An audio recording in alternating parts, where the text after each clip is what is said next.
untuk Permeeting Pulse Titik Temu. As you all know, this is our first episode of the series. And so we decided to start things off with something positive. Tema episode kali ini bertujuan untuk mengangkat isu gender inequality yang menurut kami masih harus disuarakan. Oleh karenanya, kita telah mengundang 6 orang dengan pandangan yang berbeda-beda untuk mengutarakan opini mereka di sini. So I hope you will enjoy watching the discussion like we did. Thank you.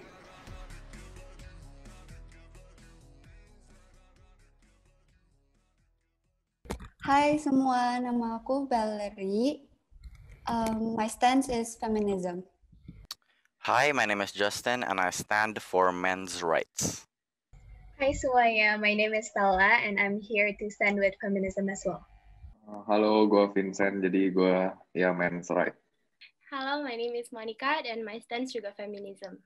Halo, gue Indra, hidup men's right. I think, in my opinion, the wording could be better. I don't think it's overrated, or even if it was overrated, I wouldn't think like in a bad way. And it's not overrated, it's more like trending. Menurut gue, feminism overrated enggak, cuman kadang dijadiin guard mereka buat kadang mendapatkan sesuatu yang mungkin mereka belum tentu layak mendapatkan, gitu menurut gue. Setuju, hidup men's right. Yeah. Kalau aku sih, I would not say it's overrated juga, because sebenarnya feminisme kan itu emang dari dulu udah ada kan, and like Justin said, it's developing dari dulu sampai sekarang. People are always fighting for something dengan menggunakan term feminism itu. Tapi somehow I think why some people say feminism itu overrated, soalnya konteksnya around feminism sendiri udah dibikin jadi negatif sama beberapa orang. Atau buat beberapa orang itu mereka melihat feminism sebagai suatu hal yang udah negatif lagi. Padahal sebenarnya ya, originally feminism is just women fighting to have equal rights. Aku mau add, soalnya aku agree sama Mon, banyak orang misrepresent feminism these days. Soalnya pas aku search di Cambridge English Dictionary, overrated itu when a person or a thing is considered to be better or more important than they really are. Tapi in terms of feminism, the initiate meaning of feminism itu, it's gender equality and not female higher than male. Jadi menurut aku sebenarnya, initially feminism is not overrated, but it needed to be discussed and it is important. Oke, mungkin aku ikut lanjutin dikit ya. I completely agree with Justin. Tadi dia bilang juga feminism is more like a trend now, tapi the term itself, overrated, tuh lebih ke negative stigma about feminism itself. And kayak yang tadi Civa udah ngomong juga, sebenarnya this is a subject yang harus banget untuk dibawa awareness-nya tuh. Jadi kayak, it's not fair kalau kita bilang ini tuh overrated gitu. I think that tadi men have equally important issues tuh benar banget, karena maybe men and women are different in some aspects, kayak mungkin physically or what, tapi in terms of what we do and what we face, kayak both equally important. Misalnya men are biasanya lebih tuntut untuk mencari money atau something, tapi women juga on the other hand have the same equal rights to do those things. So sebenarnya at the end of the day, beban yang ditagungkan kepada both men and women is the same in my opinion. Menurut this term, men also have equally significant issues, is not valid kalau misalnya there's no feminism. Just because there's this term called feminism, makanya it's equally significant because we're searching for gender equality. Isunya tuh, kita tuh sama-sama manusia, sama-sama jalanin. Nggak bodo amat mau cewek, mau cowok, kita tuh sama-sama punya masalah-masalah tersendiri. Tapi terkadang untuk konsep dari feminisme sama men's right itu tuh konsep awalnya tuh sudah benar. Tapi semakin dengan berkembangnya zaman, kebanyakan orang tuh membesar-besarkan dan menjadi menyimpang gitu.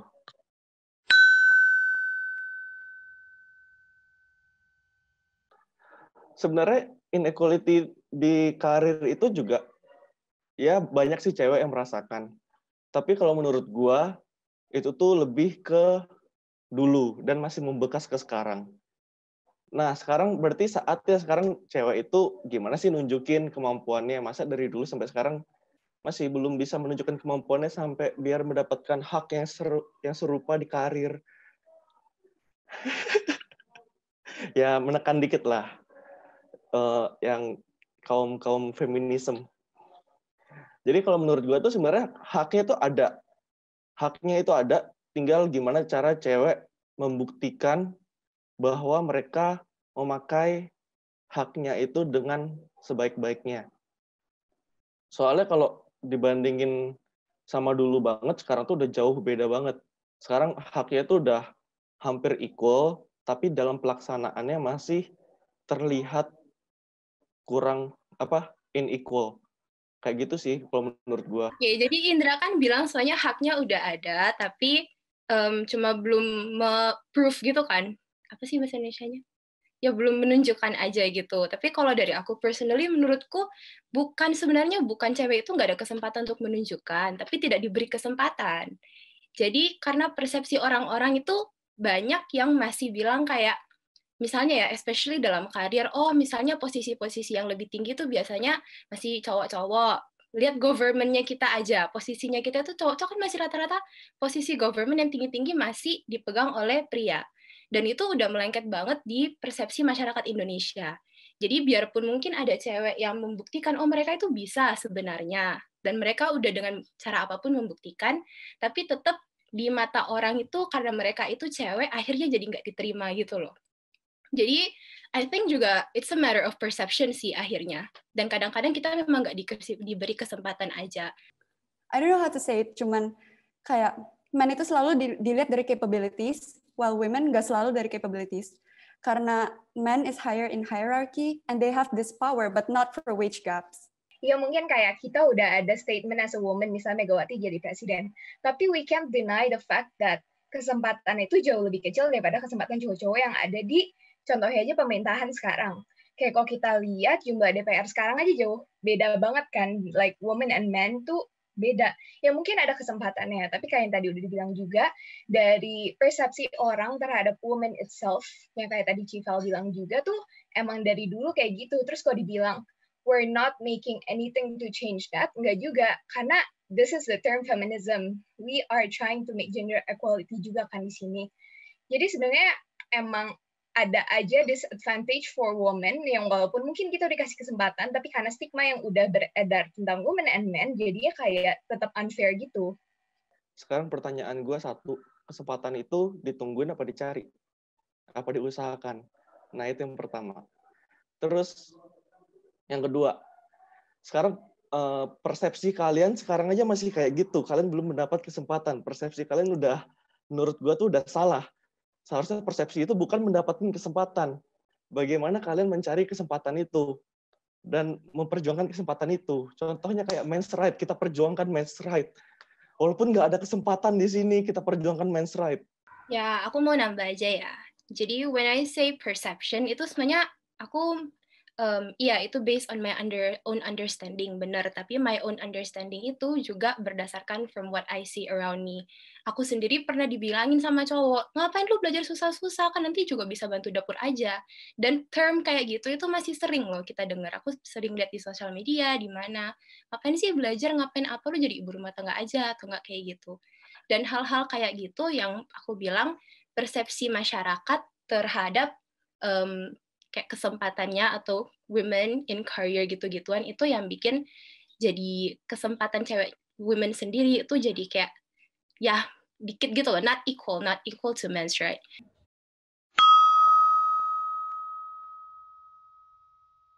In my opinion, in like a case like this, I do agree. Let's say in a court case, I think it's very, let's say two parents are getting divorced, right?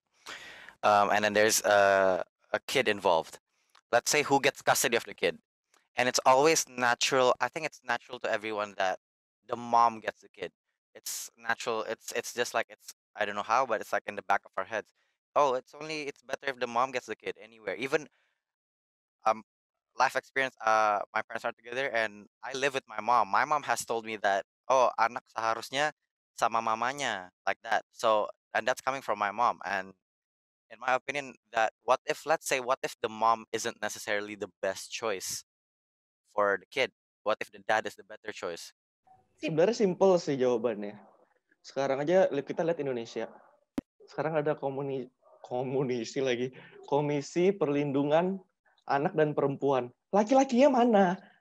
Oke, gue juga mau nambahin dari tadi poin Indra, bagus banget. Iya, jadi pertama gue baru nyari ya barusan ya. Pertama kayak Komisi Nasional Anti Kekerasan Terhadap Perempuan gitu. Ya emang kayak cowok nggak bisa kena juga gitu. I mean ya mungkin mereka dipikirnya karena mereka punya apa kekuatan yang lebih gitu kan. Jadi kayak mungkin aja kayak lebih tendensinya cowok nyerah ke cewek, tapi in real life tuh ya kan bisa juga gitu dengan kayak sebuah hal yang kecil kayak bisa aja kayak ngelempar gelas, ngelempar apa itu even though nggak pakai kekuatan yang keras sakit juga. Nah itu kan kekerasan juga gitu loh menurut gue. Jadi ya sebenarnya kita punya hak juga untuk ya diproteksi menurut gue gitu. Kalau masalah legal case gitu, pemerkosaan itu bukan cuma terjadi ke cewek loh, ke cowok juga ada. Kalau mau dicari di internet ada, tapi gue contoh kasus masih belum ada. Cuma gue pernah baca itu. Okay, so I'll start because Justin mentioned that he came from a divorced family. I also come from a divorced family, and I followed my mom too. But the reason is not because my mom is a good person, because both of my parents are a good person. The reason of the divorce is because they don't meant for each other, and it doesn't involve me. And why am I following my mom? Because it's because of the lawyer. It's just how it works, and it's not because like people's mindset of mothers. I never said that one person was better or one person is good and the mother is good, the person, and then the father is bad, or any of that. I never mentioned that. I'm talking in a way that the how people see it. You said it yourself that it's the lawyer. You followed what the lawyer said because the lawyer has that mindset. And I'm saying that people have that mindset of I guess that the kid belongs with the mom. In some ways, it is harder for men to receive justice. Misalnya kayak favored less in divorce, ignored when domestic violence, talala. Karena most people like I mentioned before, biasanya jarang men yang jadi victim kan. Jadi akhirnya when man actually becomes the victim, people kayak nggak percaya gitu loh, kayak otomatis bilang nggak mungkin lah, pasti yang salah itu mungkin ya ceweknya atau gimana. But the reason why I said aku disagree, it's because while it's harder for men to receive justice in a legal case, it's harder for women to even receive a legal case.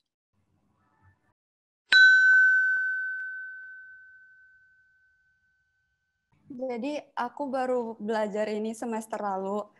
Sebenarnya bukan cannot be solved, tapi di Indonesia itu Muslim feminism is kayak takes power over secular feminism.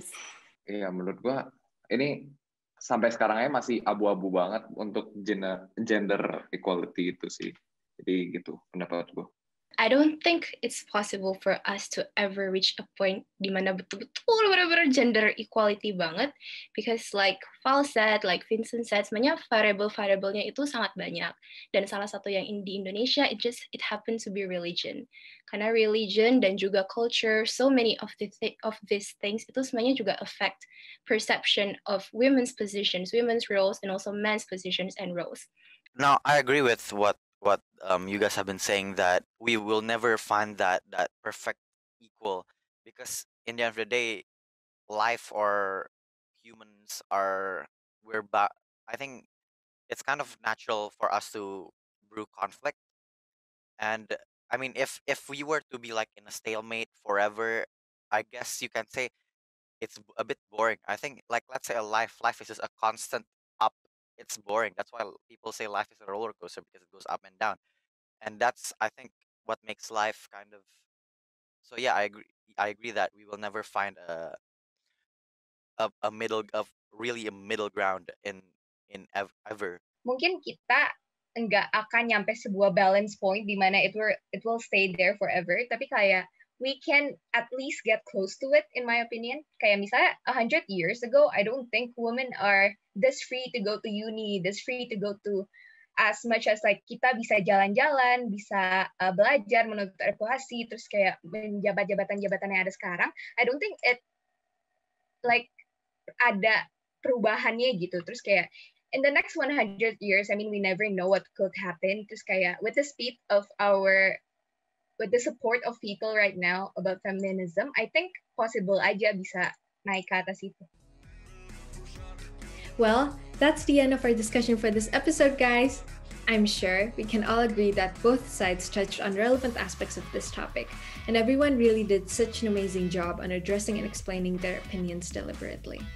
Both feminism and men's rights advocate only noble principles such as equality and respect.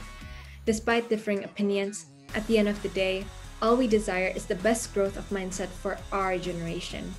And that is why it is important for us to respect everyone's opinion in order to develop more and more.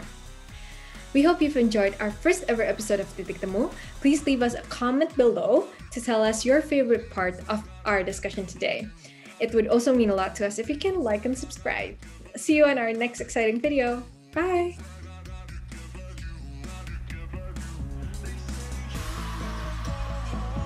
But you can't stay here.